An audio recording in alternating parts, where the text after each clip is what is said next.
Mr. Prime Minister and brother. ክቡር ጠቅላይ ሚኒስትር ወንድሜ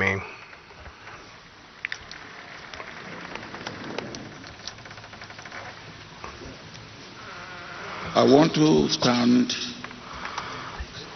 on the protocol ቀድሞ that የተጠቀሱት very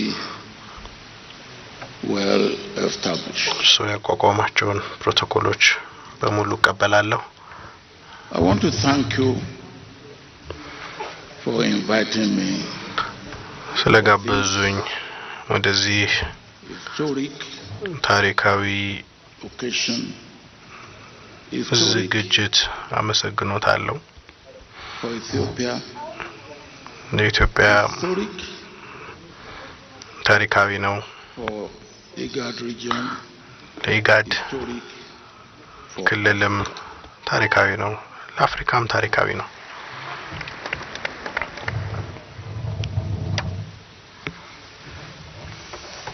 Mr. Prime Minister, ክቡር ጠቅላይ ሚኒስትር let me thank you and commend you ላመሰግኖትም for the vision, ላደንቆትም ወዳለው foresight, ለዚህ ራዕይ the courage, ለዚህ አርቆ ማሰብ the patriotism ለዚህ ድፍረትና that led to this. አርበኝነቶት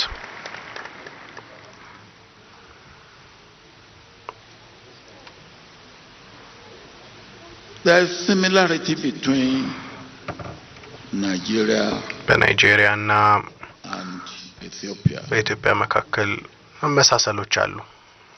which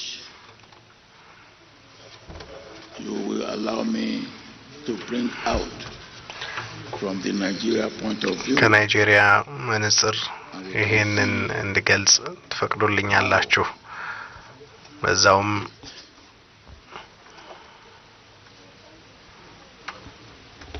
Compares with Ethiopia. ከኢትዮጵያ ጋር እንደሚነጻጸር አሳያለሁ። ሲቪል ቀውስ የእርስ በርስ ቀውስ ችግር አለብን። And I can say, you can say, እኔም that እናንተም fighting a civil ማለት war የምትችሉት is የእርስ more በርስ difficult than ጦርነት a foreign war. ይበልጥ ከውጭ ጠላት ጋር ከመዋጋት በላይ ጎጂ ነው። የውጭ ጦርነት Civil war you fight and build. በጦርነቱ አሸናፊ ያለው የውስጡ ግን አብሮ መቋቋም አብሮ መኖር መያያዝ ይፈልጋል። ያ ነው የኔ ልምድ። Before the war, ከጦርነቱ በፊት we made every effort ሁሉንም አይነት ጥረት አድርገን to ነበር sustain ፖለቲካውን ለማስቀጠል። We could not. ይሄን ማድረግ አልቻልንም። Then we broke into war. ከዛም ወደ ጦርነት ውስጥ ገባን። During the war, በጦርነቱ ወቅት we maintained what we call no victor, no vanquished. አሸናፊ ተሸናፊ የሌለው ጉዞ ጀመረን። እሱም ብቻ አይደለም፣ We provided special condition, ልዩ የሆኑ ሁኔታዎችንም አስቀመጠን። way of dealing with our brothers and sisters. ከወንድሞቻችንና እህቶቻችን ጋር በሌላው ጽንፍ ካሉት ጋር And we የተለየ አይነት ግንኙነትን ፈጠርን።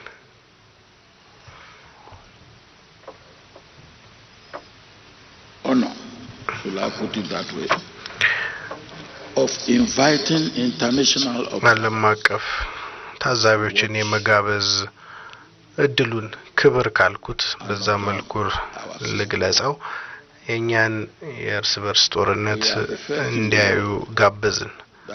የመጀመሪያዎቹ ነን መሰለኝ ባለም ጦርነት ውስጥ ገብተን ሰዎች መተው ደግሞ እንዲታደሙ የጋበዝን። It is because of what you wanted to achieve. ይሄ ደግሞ ማሳካት በፈለግነው ውጤት ምክንያት ነው።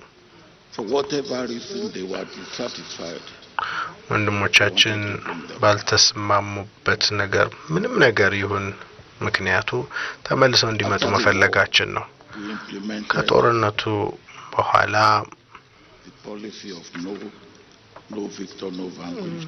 ማንም አሸናፊ ማንም ተሸናፊ የለም የሚል ፖሊሲ ያስቀመጠን የእርስ በርስ እርቅ፣ መስማማት፣ መልሶ መገንባት፣ ማቋቋም፣ ማገገምን አሳለፈን። በወታደራዊ አገዛዝ ቀጠልን። በጦርነቱ ማብቂያ ላይ በጦር ሜዳ የነበረውን ጦርነታችንን ስናበቃ ከሌላኛው ጽንፍ የነበሩትን ወንድሞቼን ጠራኋቸው። በቴክኒካዊ በ1970 ዓመተ ምህረት ጃንዋሪ ላይ ጦርነቱ አብቅቷል፣ ግን የፖለቲካ ማብቂያም ያስፈልገዋል ይሄ ጦርነት ከኛ በኩል አልኳቸው። ወደ ሌጎስ ጠራኋቸው። እዛ መንግስታዊ መቀመጫው ጋር ካሰባሰብኳቸው በኋላ ወንድሞቼ መልሶ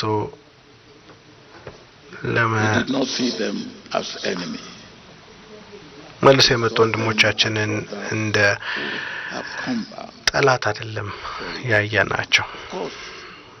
መልሶ ለመዋጋት የሚመለሱ ነበሩ አብዛኞቹ። የበላይ አመራሮች ተመልሰው አይላኩም ወደ ጦርነት፣ ግን መካከለኞቹን አመራሮች ወደ ሀገር አቀፉ ወታደራዊ ኃይል ውስጥ ማካተት ነበረብን።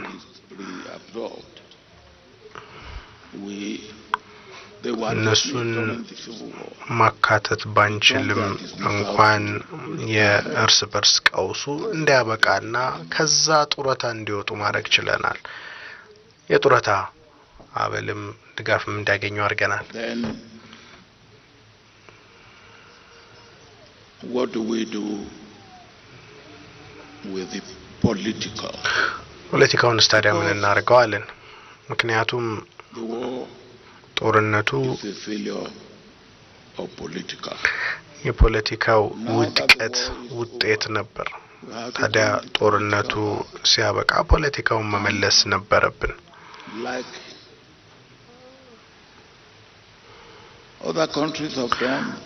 ሌሎች ሀገራቶች እንዳደረጉት ሁሉ እዚህም ዛሬ ያደረግን እንዳለው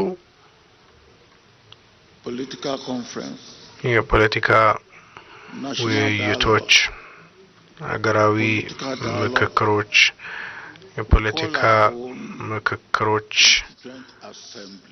እንዲደረጉ የራሳችንን የአካባቢ ተወካዮች ጠራን። ለዚህ ምክክር ዝግጅቱም ቢሆን እዚህ ያለው የሀገራዊ ምክክር ኮሚሽን ከሚሰራው ጋር ተመሳሳይ ነው። 4 አመት የሰራው ስራ እዚህ አሁን በቆምንበት መስቀለኛ መንገድ ላይ ሆኜ ሀገራዊ ምክክር ኮሚሽኑን ላደንቅ እፈልጋለሁ። ለሰሯቸው ስራዎች እንዲሁም ላጠናቀቋቸው ዝግጅቶች በሙሉ። ቀደም ሲል ሀገራዊ ምክክር ኮሚሽኑን መጎብኘት ችዬ ነበር። እጅግ በጣም ነበር የተደሰትኩት። ነበሯቸው ዝግጅቶች እንዲሁም በሀገራዊ ምክክር ኮሚሽን አባላቶቹ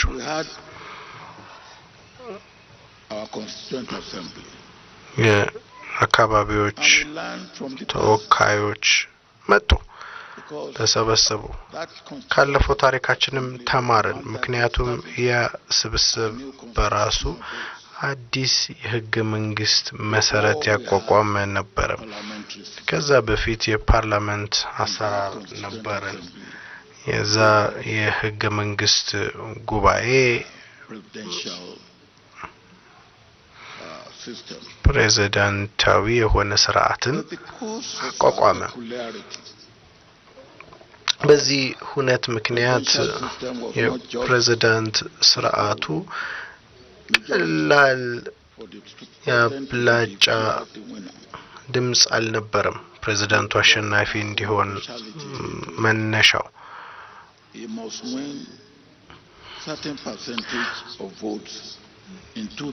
በምርጫ በሁለት ሶስተኛዎቹ ግዛቶች በናይጄሪያ ማሸነፍ ይጠበቅበት ነበር የዚህ ደግሞ ምክንያቱ ምንድነው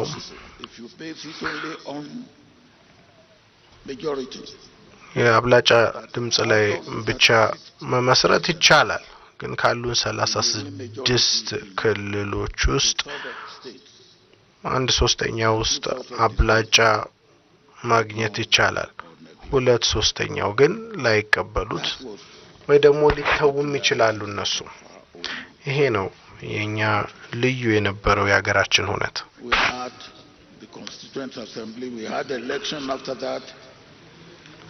ያ ጉባኤ ነበረን ከጉባኤው በኋላም ደግሞ ምርጫ አካሄድን የእርስ በርስ ቀውሳችን ማብቂያ ከ9 ዓመት በኋላ አንደኛው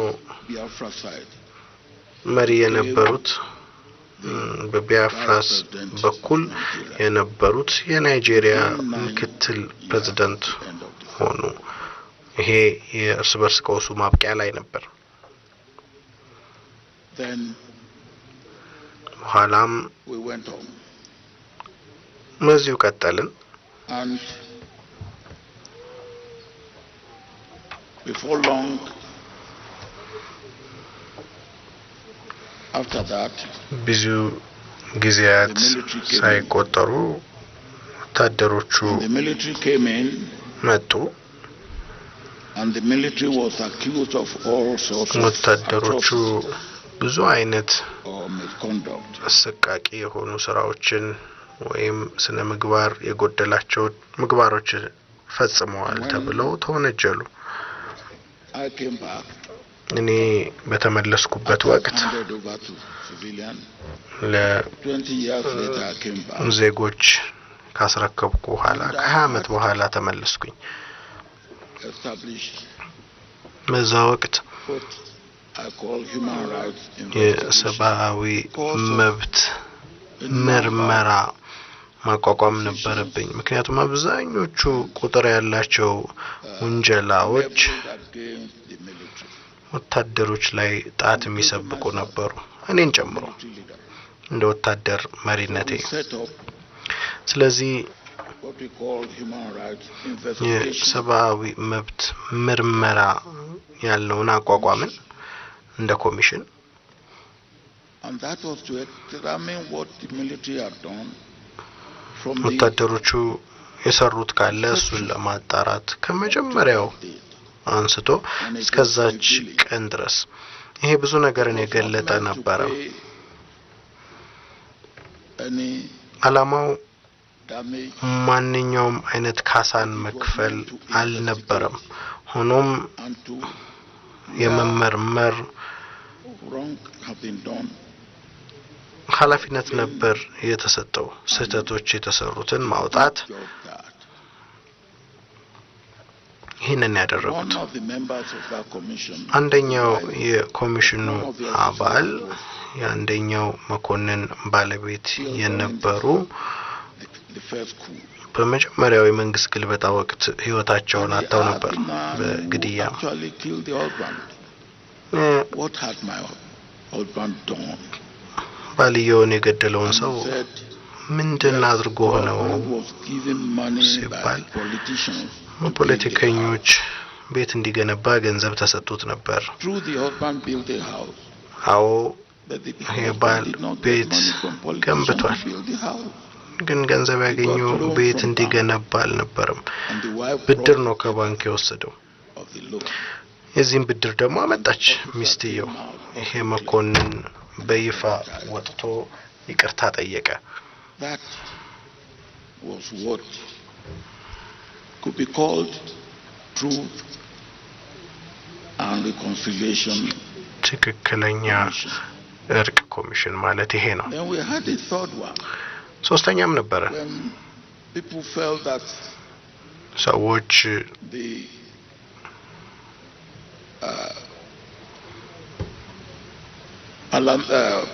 presidential system is not working. የፕሬዝዳንት ስርዓቱ በትክክል እየሰራ ሳይሆን ሲቀር and that we call political conference. የፖለቲካ ኮንፈረንስ የሚባል ተዘጋጀ። When that was completed, we gave it to the National Assembly. የሀገራዊ ጉባኤ ነው እሱ የተቋቋመው። What do I see about what Ethiopia is doing today? ኢትዮጵያ ዛሬ እየሰራችው ካለችው ጋር በተያያዘ ጥንካሬ ነው ያለው፣ እድልንም ያለው ክቡር ጠቅላይ ሚኒስትር እንዳሉት ታሪክ የእናንተ ጥንካሬ አንዱ አካል ነው። ብዝሃነት የጥንካሬያችሁ አንዱ አካል ነው። ያለፉት ልምዶቻችሁም የጥንካሬያችሁ አካል ናቸው። Original power is part of your strength. ዋናው ኃይልም የጥንካሬያችሁ አንድ አካል ነው። Capital of Africa. የአፍሪካ መዲና የጥንካሬያችሁ አንድ አካል ነው። Population is part of your strength. ህዝብ የጥንካሬያችሁ አንድ አካል ነው። Diaspora is part of your strength. የጥንካሬያችሁ አካል ነው። And the people of Ethiopia, የኢትዮጵያ ህዝብም industrious and hard-working people of Ethiopia, ኢንዱስትሪ ውስጥ በጥንካሬ የሚሰሩ ኢትዮጵያውያኖች የታሪካችሁ አካል ናቸው። Yes. ትክክል ነው። And what are the opportunities? እድሎቹ እነዚህ ናቸው። Historical. ታሪካዊም ናቸው። Give you opportunity. ታሪክ እድል ይሰጣችኋል። Population. ህዝብ Give you opportunity. እድል ይሰጣችኋል። And the most graphic opportunity as በጣም ግልጽ የሆነው ደግሞ እድል ኢኮኖሚያዊ ነው። Mr. Prime Minister, ክቡር ጠቅላይ ሚኒስትር 3 years ago, ከ3 ዓመታት በፊት ወይዛ አካባቢ ላይ that this country will be self-sufficient. በስንዴ ራሷን ትችላለች። Because we all in Africa did not know how much አፍሪካ ውስጥ ምን ያህል wheat from በስንዴ በዩክሬንና ራሽያ ላይ የተንጠለጠለ እንደነበርን አናቅም ነበር። ዩክሬን ያለው ጦርነት እስኪጀምር ድረስ ክብሮ እንደሚያሳክተዋል። Today Ethiopia is self-sufficient in production. በስንዴ ምርት ራሷን ችላለች። Not only are you self-sufficient, ራሳችሁ መቻላችሁ ብቻ አይደለም፣ ከራሳችሁ በቅቷችሁም ለሌሎች እየላካችሁ ነው። Great opportunity. እርግጥ ነው ትልቅ እድል ነው። Opportunity to be the food basket of Africa. የምግብ የአፍሪካ ምንጭ መሆን እድል ነው። ትልቅ እድል ነው። Opportunity to join hands with other countries. ከሌሎች ሀገራቶች ጋር እጅ ለእጅ የመያያዝ እድል እንዲሁም አፍሪካን የማሳደግና መዲና የማድረግ እድል ነው። እነዚህ እድሎች unless you have the national dialogue, ሀገራዊ ምክክሩ ከሌለ እንዲሁም የታቀደለትን ዓላማ ካላሳካ አይሳኩም። The purpose of Ethiopia being a community, ኢትዮጵያ ማህበረሰብ የመሆኗ ዓላማ የጋራነትም የኢትዮጵያዊነት ዓላማ እንዲሁም ኢትዮጵያን ትልቅ የማድረግ ዓላማ ነው። ኢትዮጵያን አንደኛዋ ከአፍሪካ መሪ ሀገር ማድረግ ነው እርግጥም ከዓለም ላይ ደግሞ መሪ የሆነች ሀገር ማድረግ የሚያስችሉ ድሎች ናቸው ይሄ ሀገራዊ ምክክር የሚያሳካው ይሄንን ነው አመሰግናለሁ